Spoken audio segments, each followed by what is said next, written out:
Le scénario d'une nouvelle épidémie de chikungunya est peu probable.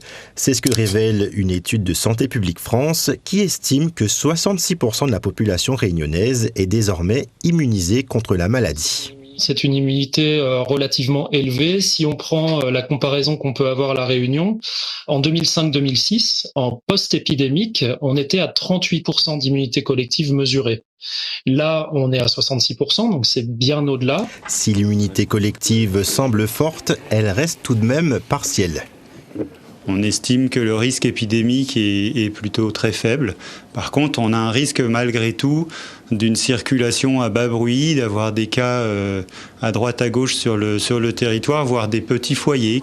Au total, cette année, plus de 54 000 cas de chikungunya ont été confirmés sur l'île. Les médecins ont enregistré près de 200 000 consultations et 3 000 passages aux urgences. Une situation particulièrement critique 20 ans après la première épidémie. Mais peut-on avoir contracté la maladie 2 fois ?